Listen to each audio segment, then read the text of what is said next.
The prequel era is one of our favorite chapters of Star Wars lore, as we're sure you can tell from all the videos we've made about it. For the most part though, we tend to focus on one particular chapter of the prequel era, the Clone Wars. The Clone Wars are probably the most interesting and fleshed out part of this period, but there's more to the prequel era than just the Clone Wars. In fact, there's a whole bunch of great lore set in the decades right before the Phantom Menace, and since this month marks that film's 25th anniversary, we figured we'd give you a rundown of this chapter of galactic history before you go and rewatch the film.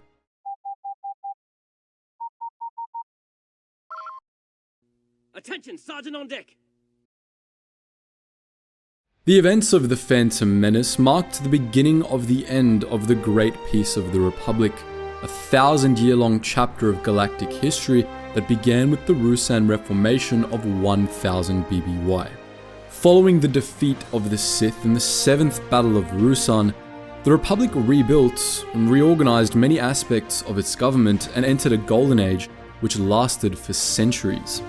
Following the apparent death of Darth Bane, the sole Sith survivor of the 7th Battle of Ruusan, the Sith were believed to be extinct, allowing the Jedi Order to devote itself entirely to protecting the Republic.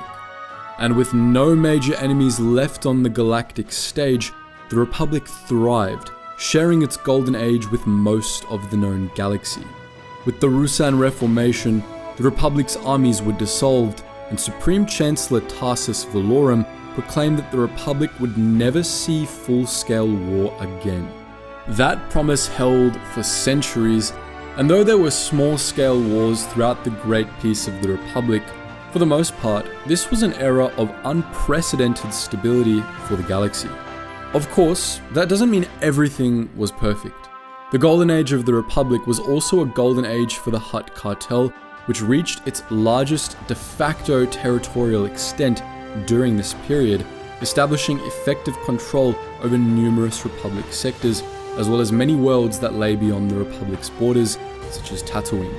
And while the dissolution of the Republic military in favor of the smaller, rapid response Judicial Forces fleet and a sector-based network of planetary security forces initially granted sectors greater autonomy in their own defense, as the centuries wore on, the PSFs of the poorer sectors became outdated and undermanned, leading to rampant crises of piracy in the Outer Rim.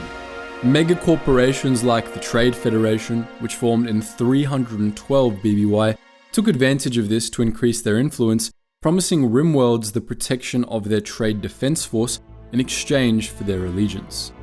As a result, toward the end of the Great Peace of the Republic, things began to slip a bit, especially in newly explored parts of the Outer Rim. Hoping to resolve this by incentivizing economic growth in the region, the Senate declared the whole Mid-Rim and Outer Rims a free trade zone, meaning that companies like the Trade Federation could operate there tax-free. This measure was successful in getting corporations to set up in the Outer Rim, but it also ended up causing problems of its own, making the Republic's megacorporations far too powerful. They established mini-empires out in the Rim, building up private armies under the guise of security forces and leveraging their economic power to be granted full representation in the Senate. The increased power of the Republic's corporate factions led to a steady increase in corruption and gridlock in the Senate, and by the Republic's final century, it was becoming increasingly dysfunctional and beholden to the Trade Federation and its allies. On screen, we have a map of the Republic from 67 to 32 BBY, the period of time we'll be covering in this video. In this period, the Great Peace of the Republic was in its final decades, as turmoil intensified across the Republic and several wealthy factions started to consolidate their power. The Force became increasingly shrouded in darkness to the concern of the Jedi Order, and the scourge of piracy was at an all-time high in the Outer Rim. Unbeknownst to anyone, many of these problems had the same source. They were the products of Sith manipulation. At this point in time, it was known only to a few, but the last known Dark Lord of the Sith, Darth Bane, had not been killed when the Jedi believed, and he had trained an apprentice, Darth Xana, who continued her master's Sith grand plan, a plot to conquer the Republic from within. Thus, the Order of the Sith Lords had survived for centuries, manipulating events from the shadows, operating with only 2 members at a time, a master and an apprentice. The master would teach the apprentice the ways of the Sith, and when the apprentice became strong enough, they would kill the master, take their place, and repeat the cycle anew. As our story begins in 67 BBY, this cycle was playing out yet again on the gloomy, little-known planet Baldemnik. Baldemnik, unbeknownst to most of the galaxy, was a rich source of lightsaber-resistant cortosis. This was what had attracted Darth Tenebris and Darth Plagueis to the planet, where shell companies that they owned had begun mining operations. In their day-to-day guises as a legendary starship designer Ruges Gnome and banking clan magistrate Hego Damask, they had come for a tour of the mining operations, but this tour ended up being a trap. One of the mining droids had been sabotaged by one of the Sith Lords' business rivals, and it intentionally caused an accident that led to a mine collapse. As the Sith Lords escaped, Darth Plagueis saw his chance and took it, using the Force to collapse a section of cavern roof on his master. Tenebris was caught off guard, and with his death, Darth Plagueis became the new Dark Lord of the Sith. After taking control of the Sith's many operations and eliminating several Force-sensitive rivals, Plagueis set his sights on another lesser-known planet, the mid-rim world Naboo, where large nodes of plasma had recently been discovered. Hoping to control Naboo's plasma reserves through the IGBC and Trade Federation, Plagueis traveled to the planet in support of Bon Tapalo, a candidate for the planet's elected monarchy who supported opening Naboo to increase trade with the outside galaxy. While on Naboo, Plagueis encountered a young man by the name of Palpatine, the eldest son of Kosinga Palpatine, one of Naboo's most powerful aristocrats and a staunch isolationist. A delinquent and misanthropist, the young man had acted as a spy for Tapalo's campaign to spite his father, and his manipulation skills earned him the respect and curiosity of Plagueis, who, as Hego Damask, took the young man under his wing. As Plagueis would soon learn, Palpatine was Force-sensitive and very strongly so. Not only that, but he had a natural inclination toward the dark side. Though he was capable of masking it, he was a psychopath, full of hatred and bile, especially for his father. Plagueis manipulated him into embracing the dark side, which Palpatine used to murder Kosinga and his entire family. Once this was done, Plagueis covered up the massacre and took the young man as his new Sith apprentice, giving him the name Darth Sidious. Plagueis trained Sidious for over a decade, during which Sidious, in his public life as Palpatine, went into Naboo politics.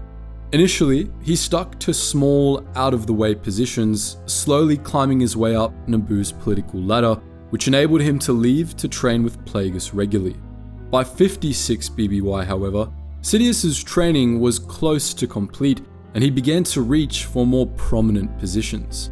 After he was appointed to act as a junior ambassador in Naboo's senatorial delegation, he orchestrated the assassination of Vidar Kim, Naboo's senator, following which he took Kim's place as senator for the Chomel sector. Around this time, Darth Plagueis became much more reclusive following his narrow escape from an assassination attempt, focusing his efforts on his study of midichlorians and immortality. He left the work of implementing the final stages of the Sith Grand Plan to Darth Sidious, who began a decades-long campaign of manipulation. Sidious became the shadow benefactor of several soon-to-be powerful groups and individuals, the chosen pawns of the Sith.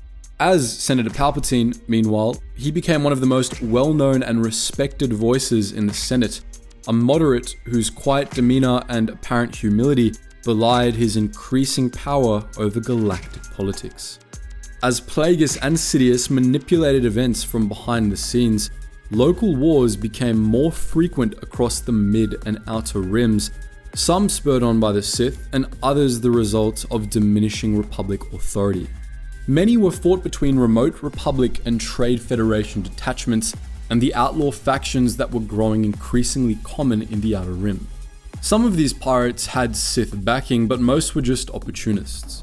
Slavers affiliated with the Hutts and Black Sun prowled the southern Outer Rim, while in the northern Outer Rim, the Trandoshans, Zygerrians, and Thalassians had their own slaving operations. The Jedi and Republic judicials frequently battled these groups, liberating as many slaves as they could and doing their best to prevent slaver incursions into Republic space, but they simply lacked the numbers to properly deal with the crisis, leaving the overwhelmed Outer Rim PSFs to turn to the Trade Defense Force for assistance. As the attention of the Jedi and judicials were drawn away by these crises, they were less able to handle larger local wars. One such conflict from this period was the Andoan Wars, fought between Ando's Spivarelda government and the Andoan Free Colonies. Lasting from 57 to 39 BBY, this conflict devastated a swath of the Lambda sector and saw the rise of a harsh Spivarelda admiral named Trench, who nearly destroyed the Free Colonies entirely before the Andoan Wars were forcibly ended by judicial intervention. The Free Colonies came under judicial protection and the Spivarelda was disarmed. The judicials and the Jedi were quicker to respond to the Arcanian Revolution of 50 BBY, in which a faction of Arcanian scientists, known as the Arcanian Renegades, launched a coup against the reigning Arcanian Dominion. The Renegades initially fought to end the injustices and cruel experiments perpetrated by the Arcanian Dominion, but during the war they quickly resorted to the same sorts of abominable tactics, becoming even worse than their enemies.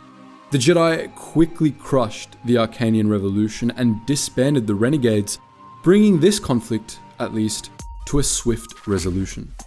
Some factions even declared war on the Republic during this period. In 65 BBY, the Bithavrians did exactly that after what they considered unacceptable encroachment by Republic traders into their territory in the Kadok regions. The Bithavrian army, the Myalfarak Order, never actually invaded Republic space, so the judicial forces never moved against them directly. Instead, Jedi recruited a neighboring species, the Kaleesh, to fight the Bithavrians for them, arming and training them before covertly sending them off to invade Bithavrian space. After 5 years of fighting, the Kaleesh Grand Army, the Kulk Pravis, was triumphant and the Bithavrians were disarmed.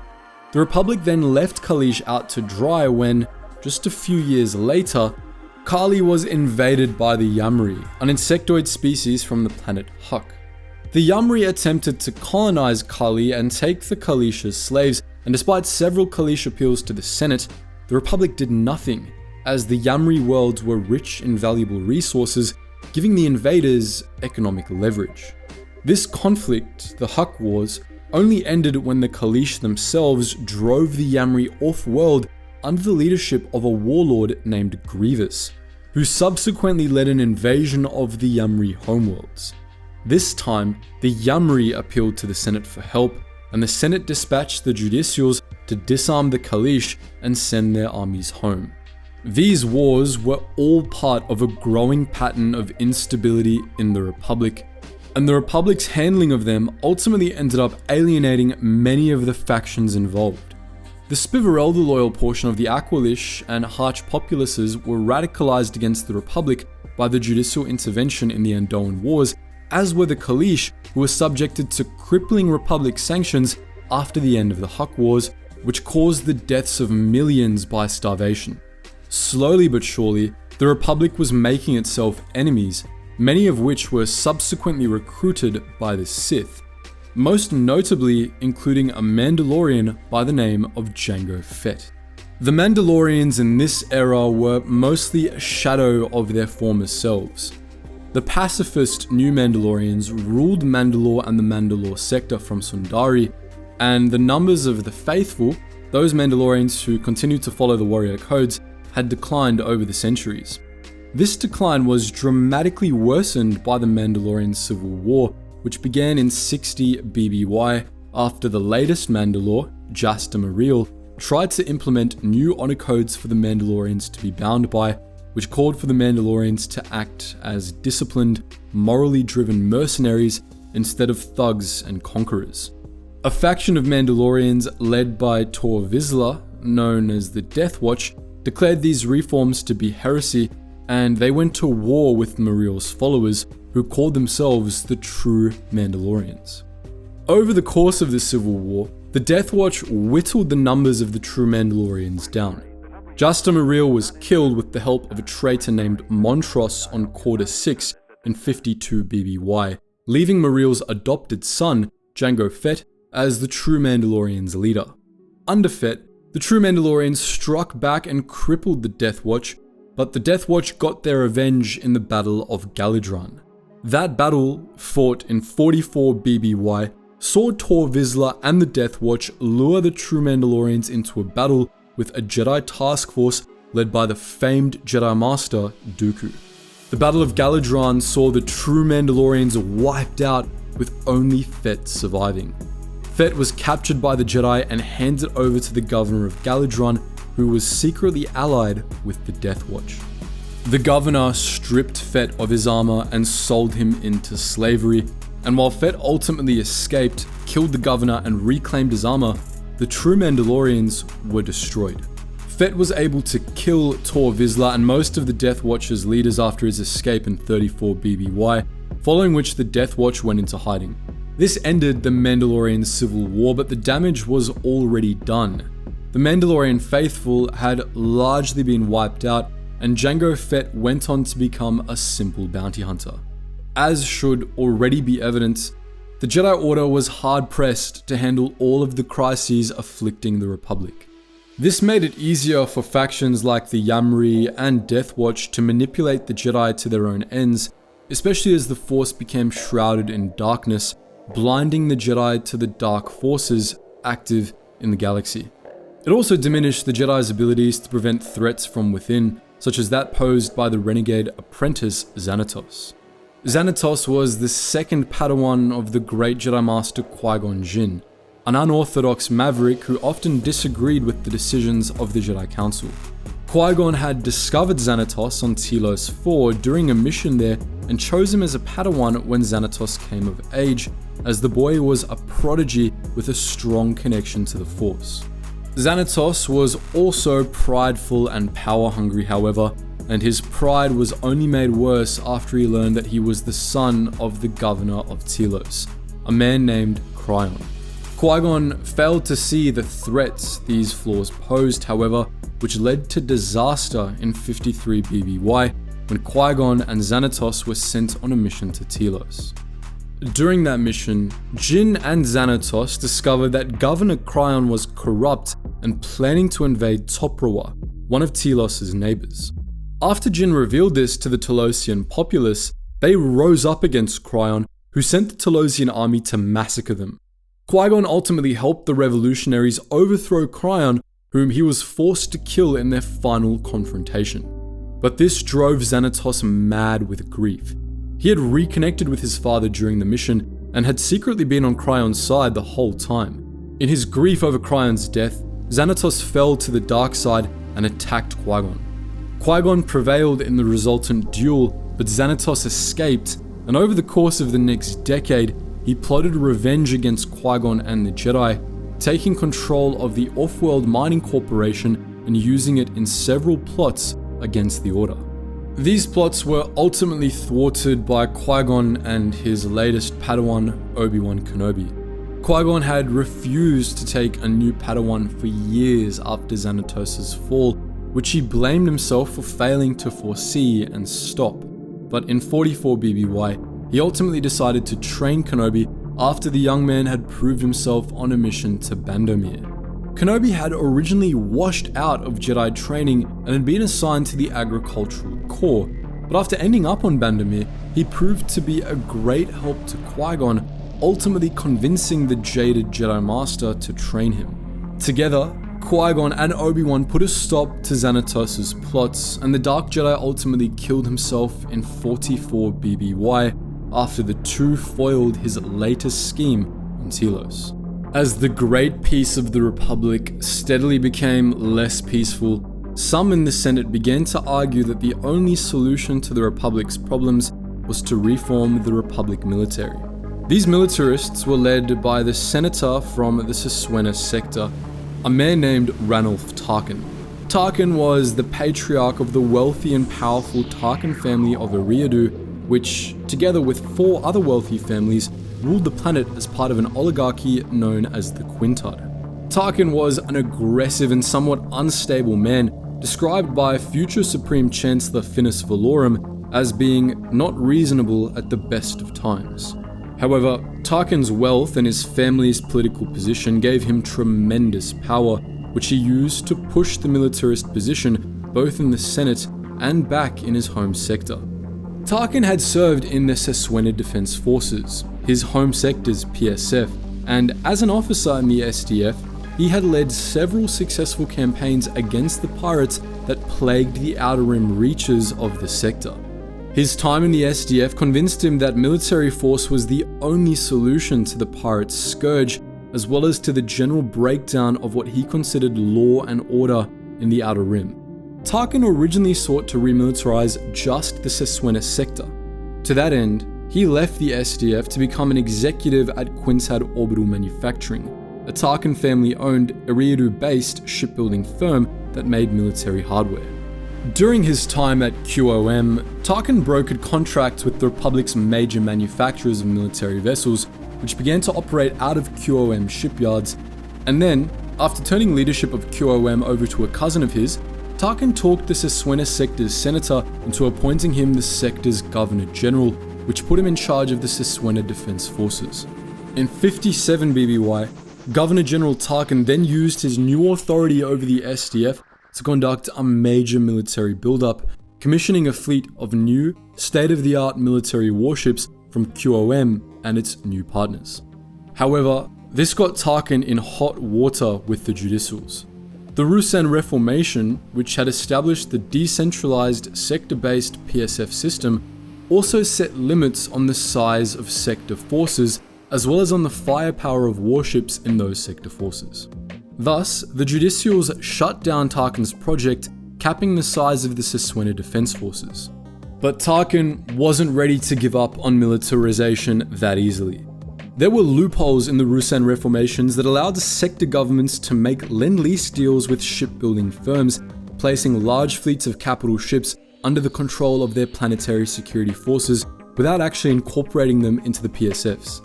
Fleets assembled in this way, known as demonstration fleets, weren't regulated by the Ruusan Reformations, so sector governments could use them to legally establish fleets well beyond the official limits.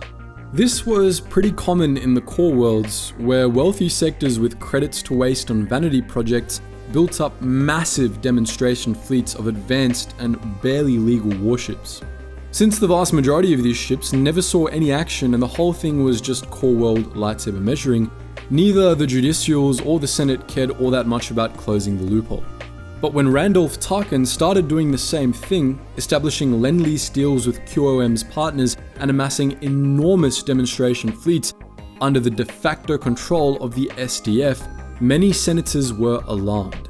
Tarkin wasn't showing off, after all. He intended to use his demonstration fleets, and that could have severe ramifications for the Republic as a whole. Tarkin's next move did nothing to assuage these fears. He began striking mutual defense pacts with neighboring sectors left and right, leveraging the wealth of the Siswena sector to gain influence over the largely poor sectors that made up the western reaches. In exchange for a substantial economic boost from the Siswena sector, these neighboring sectors combined their planetary security forces with the SDF under the banner of the Outland Region's Security Forces, which was under the ultimate command of Governor General Tarkin. The ORSF member PSFs would share ships, personnel, and navigational data, and they would treat their combined territory as a single theater of operations, an oversector. Tarkin claimed that the Outland Region's security force was simply a model for how a reformed Republic military could operate, but his political opponents, such as Senator Valorum of the Lytton sector, argued that this was just branding and that Tarkin was engaging in empire building. Their arguments had plenty of merit. The ORSF was sketchy in quite a few ways. It had effectively bought the loyalty and cooperation of neighbouring sectors by leveraging economic relief for acquiescence. It referred to its theatre of operations as the Greatest Heswena, and virtually all of its personnel were humans, which Tarkin claimed wasn't the result of speciesism, but rather concern for unit morale and a desire to standardise systems and procedures, to quote the Essential Guide to Warfare. Obviously, that was a load of nonsense, but it was a specific brand of nonsense that the militarist faction as a whole was up to its neck in. As is probably obvious by now, when Randolph Tarkin railed against a lack of law and order in the Outer Rim, he wasn't just talking about piracy. He was a closet humanocentrist, and he believed that order could only be brought about through human domination of non-human worlds. The ORSF was not just a model for how Tarkin envisioned a new Republic military, but a model of how Tarkin quietly believed the Republic as a whole should operate, centralized under overwhelmingly human authority. Much of the militarist faction shared similar beliefs. For the most part, Tarkin ignored the criticisms of his political opponents, with only one exception. Some senators framed Tarkin and the militarists as disloyal, claiming that their empire building was the first step in a plan to break away from the Republic, and this allegation really got to Tarkin. To prove them wrong, he emphasized that the ORSF was meant as a template for the Republic military, even instructing ORSF personnel to refer to the paramilitary as the Republic Navy and Republic Army, and in 54 BBY, Tarkin turned command of the ORSF over to one of his cousins, so he could go to Coruscant as the Heswena sector's new senator. As senator, Tarkin used his platform to push the militarist position constantly, waging a highly publicized legal battle with the judicial forces over their enforcement of the Ruusan Reformation. For many years, this amounted to little more than theatre. The Republic's crises weren't severe enough for Tarkin's arguments to resonate with many outside of the hardline militarist camp. But by 44 BBY, Tarkin finally found his wedge issue with the outbreak of the Stark Hyperspace War. This conflict began when the Stark Commercial Combine, a band of pirates led by crime lord Eako Stark, took advantage of Bacta shortages on Thyfera by raiding Trade Federation Bacta transports and reselling the stolen Bacta to Outer Rim worlds that couldn't afford it. This campaign caused a shortage of Bacta in the core and furor in the Senate, and it was actually more complex than it seemed. Stark was actually in league with the leaders of the Trade Federation, who made the Combine's raids easy in exchange for a cut of Stark's profits and the opportunity to raise their prices for Bacta in the core. Tarkin and the militarists seized on these raids, with Tarkin threatening that if the Judicials didn't put down the Stark Commercial Combine, the Outland Region's security force would. Republic law be damned. The Trade Federation's Senate representative, Minister Newt Gunray, also seized on the raids to demand to be allowed to increase the size of the Trade Federation's private armies for security purposes. But for once, cooler heads prevailed in the Senate. Senator Valorum instead called for diplomacy between the Republic, Trade Federation, and Stark Commercial Combine to resolve the crisis, and both the Senate and Stark himself agreed with him. The Republic and the Combine arranged a summit on remote Troikan, with the Senate sending Valorum and Gunray as its representatives, escorted by a team of Jedi. The location of the summit was kept secret to prevent outside interference, but Senator Tarkin was able to learn its location by blackmailing Gunray, and he arranged for the Outland Region's security force to show up at the summit and wipe out the Stark Commercial Combine, which he hoped would earn support for the militarist position and discredit Valorum. This would be a major violation of the Ruusan Reformation, but that was part of the point. Tarkin hoped that public support for his actions would lead to the Reformation being weakened or discarded. Thus, Tarkin assembled the entire ORSF fleet, which he would personally lead from his flagship, Invincible. But unbeknownst to Tarkin, the Combine knew of his plans, and Stark had arranged for the whole summit on Troikan to be a trap. When the Republic dignitaries arrived at Troikan, Stark's men drew their weapons on them. Stark believed that Valorum had tried to set him up, accusing him of calling in Tarkin's fleet to destroy the Combine while negotiations were underway. In response, Stark had set traps of his own. His agents had seeded the navicomputers of the entire ORSF fleet with a computer virus. When Tarkin's fleet jumped to hyperspace, most of it was taken off course. Some of the militarist ships ended up lost on the other end of the galaxy. Others were flown into planets, moons, or black holes, destroying them and wiping out their crews. Only a handful of Tarkin's fleet, including the Invincible, made it anywhere near Troikan, ending up in the Quotal system, where the whole Stark combined fleet was waiting for them. On Troikan, battle broke out between the Jedi and Stark's men. On the urging of Jedi Master Qui-Gon Jinn, Newt Gunray ordered his security droids to join the fight, but in his panic, the actual order he gave was "kill them all," which the droids interpreted literally. They fired on the Jedi as well as Stark's men, mortally wounding the renowned Wookiee Jedi Master Tyvoka and generally making a mess of things. This allowed Stark to escape while the Jedi and Republic dignitaries fled to Mount Avos. In orbit, the tattered remains of Tarkin's fleet, at less than a quarter strength, managed to make it to Troikan, still under heavy fire from the combined fleet and severely outnumbered. Tarkin ordered his surviving men to abandon ship and link up with the Jedi at Mount Avos via their escape pods. The troop carriers were evacuated first, allowing large portions of Tarkin's ground army to make it to Mount Avos, where Tarkin and the surviving naval personnel joined them. The ORSF fleet was destroyed, while Tarkin and the army regrouped with the Jedi in a network of abandoned mines on Mount Avos, which Stark's forces began shelling with ground-based artillery. Gunray and Tarkin suggested surrender, but Valorum and Plo Koon, who had taken command of the Jedi task force after the death of Tyvoka, urged otherwise. Plo Koon was able to telepathically probe Yakko Stark's mind as he described the next stage of his plans to the other Combined directors, allowing the Jedi to outmaneuver and defeat Stark's forces when they attempted to storm the mountain. Frustrated, Stark then ordered his troops to abandon the assault and instead encircle Mount Avos, hoping to starve the Republic forces out.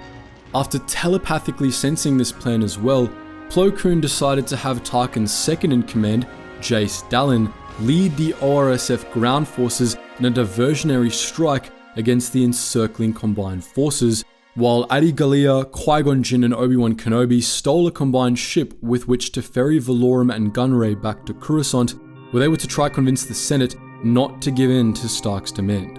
Plo Koon offered Tarkin the opportunity to leave with them, but Tarkin refused, unwilling to let a non-human take command of the ORSF. Plo Koon's plan was successful, and Gallia escorted the two senators back to Coruscant, while Jinn and Kenobi returned to Mount Avos. On Coruscant, Valorum single-handedly talked the Senate down from caving, but he was unable to convince them to send judicial reinforcements to Troikan. Back on Troikan, Plo Koon telepathically sensed this decision after Stark's agents reported it back to him, after Tarkin's men successfully fought off yet another combined assault on the mountain. With no chance of Republic relief, Plo Koon came up with another plan. He and the Jedi gathered in meditation to boost his telepathic powers to allow him to reach Shar Koon, his niece, who was on Coruscant. The effort was successful, and the two Keldor were able to establish communication between the Jedi Council and the Troikan team. Plo Koon and the Council ultimately formulated a plan to convince Newt Gunray to give them a Trade Federation fleet to carry Jedi reinforcements to Troikan, which would be sufficient to crush the Combine's remaining forces and end the war. Plo Koon then telepathically relayed this plan to Stark and offered him amnesty if he defected, and gave the Jedi the password required to release all affected ships from the Combine's computer virus. Stark, seeing that the situation was hopeless, agreed. Meanwhile, the Trade Federation fleet arrived above Troikan and destroyed the Combine fleet, while Republic forces at Mount Avos evacuated through the mines, while the remaining Combine ground forces charged through the front entrance. Plo Koon's plan was to seal both entrances once the Combine troops were inside, trapping them harmlessly, but Randolph Tarkin had other plans.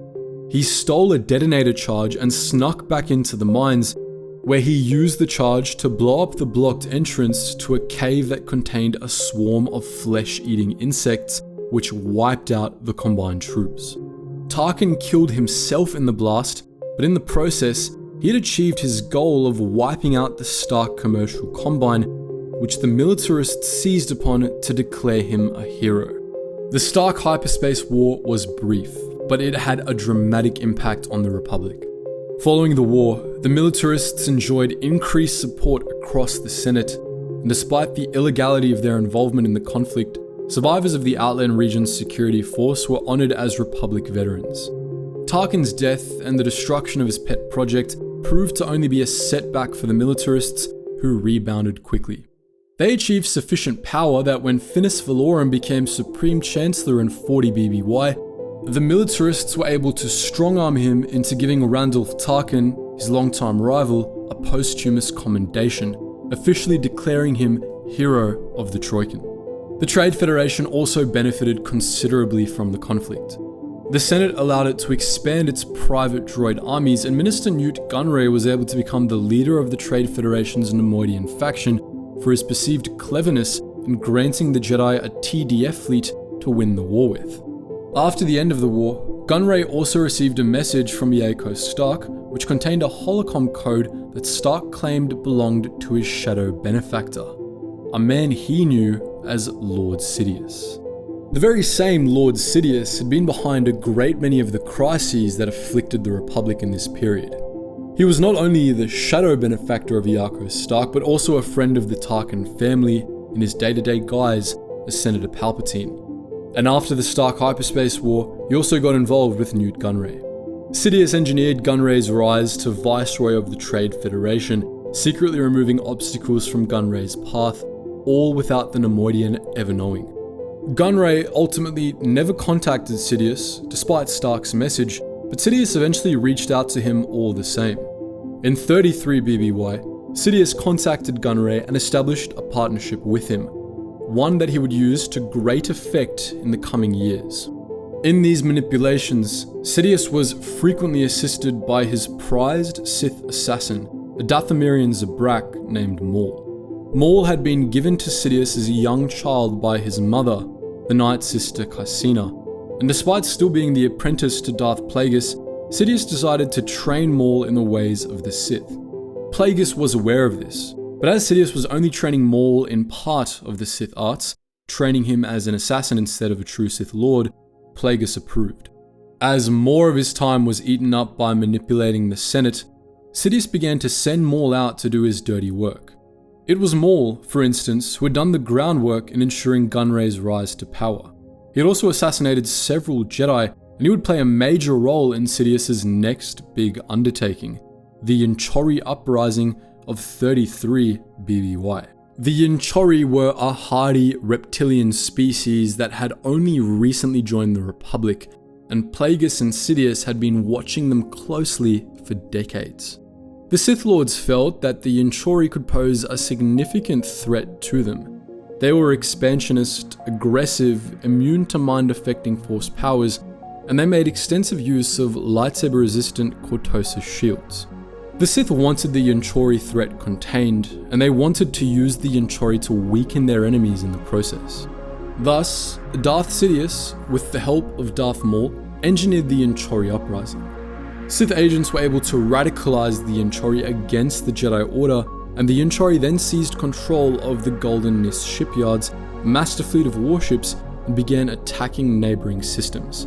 This prompted Jedi intervention, which only provoked the Yinchorri further. Under Maul's supervision, the Yinchorri attacked the Jedi Temple itself, where they hoped to kill a bunch of younglings to make a point. The Jedi sensed this attack coming and wiped out the Yinchorri commandos, but that the Yinchorri had managed to attack the Jedi Temple at all was a cause for alarm across the Republic. Meanwhile, the Jedi Task Force in the Yinchor system came under attack, leading to the death of Jedi Master and Council member Micah Giet. The remaining Jedi were only saved when Supreme Chancellor Valorum, after calling in virtually every political favor he was owed, got the Senate to initiate sanctions and a trade embargo against the Yinchorri worlds, and the judicial forces were then dispatched to put down the uprising and rescue the surviving Jedi. At the end of the day, the Yinchorri were defeated, but several Jedi were killed trying to stop them, and Supreme Chancellor Valorum's government was weakened as he was seen as ineffective for failing to prevent the uprising in the first place. This was precisely the outcome the Sith had sought. The Yinchorri were contained, the Jedi Order had suffered the loss of several of its greatest members, and Valorum's shrinking support put a certain Senator Palpatine in a position to oust and replace him. By the end of the Yinchorri Uprising, Darth Sidious's plans were rapidly approaching their culmination, the beginning of the final stage of the Sith Grand Plan. He and Darth Plagueis would soon make a play to get him elected Supreme Chancellor of the Republic, allowing the final stage of the Grand Plan, the fall of the Republic and the Jedi, to begin. Throughout 33 BBY, Sidious, largely through Darth Maul, put a final few pieces in place and eliminated a few lingering threats to the Sith. That year, Sidious dispatched Maul to wipe out the leaders of the Black Sun, crippling one of the galaxy's most powerful criminal enterprises and making the group easier for the Sith to control. Not long after Naboo, Darth Plagueis assassinated the long-reigning king Az Varuna of Naboo for planning to remove Palpatine as senator, allowing the much younger Padme Amidala, who had no such plans, to be elected as Queen of Naboo. Shortly thereafter, in late 33 BBY, Sidious set the stage for what was to come with one last plot. Around this time, a terrorist group that called itself the Nebula Front ramped up its attacks on Trade Federation shipping. The Nebula Front had been harassing the Trade Federation for decades out of opposition to its unjust practices and the control it had over the Outer Rim. But in 33 BBY, they carried out a more daring attack than they had ever attempted before, attacking a Trade Federation cargo ship above Dorvala, a mining planet recently acquired by the Trade Federation thanks to the covert work of Darth Maul. The Nebula Front successfully captured the ship, from which they stole billions of credits worth of Orodium ingots from its cargo hold. The Trade Federation, naturally, was livid. Its senator, the Nemoidian Lot Dodd, the Federation's droid armies, claiming that further deregulation was necessary to secure Federation shipments from Nebula Front attacks. But this proposal was met with controversy. Over the course of the past few decades, the Trade Federation Defense Force had steadily grown in size, and it had grown to include a large droid army. This was, as we mentioned earlier, an essential part of the Trade Federation business model, as it could offer potential clients security from pirates in exchange for essentially taking them over. Originally, the Senate had supported this strategy as the TDF was effective at battling pirates, but as the Trade Federation's power grew, it became increasingly corrupt and exploitative, and many in the Senate were starting to see it as a growing and increasingly unregulated empire. On the suggestion of Senator Palpatine, Supreme Chancellor Valorum proposed a compromise. The Trade Federation would be allowed to increase the size of its armies, but in exchange, the Senate would resume taxation of the Mid-Rim and Outer Rims, effectively abolishing the free trade zones. The Trade Federation, predictably, wasn't happy with this proposal, and the Senate deadlocked. Hoping to resolve the deadlock, Valorum, again on Senator Palpatine's suggestion, called for a summit for all parties to discuss the proposed legislation on Eriadu. As the Eriadu Trade Summit approached, Sidious spurred several of his pawns into action.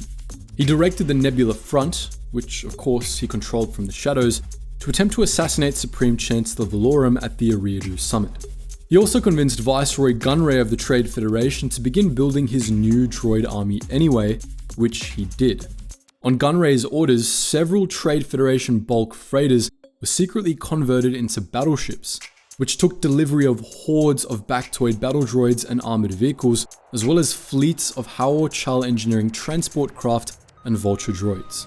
This secret army was amassed entirely under the purview of the Trade Federation's Nemoidian faction, which was led by Gunray.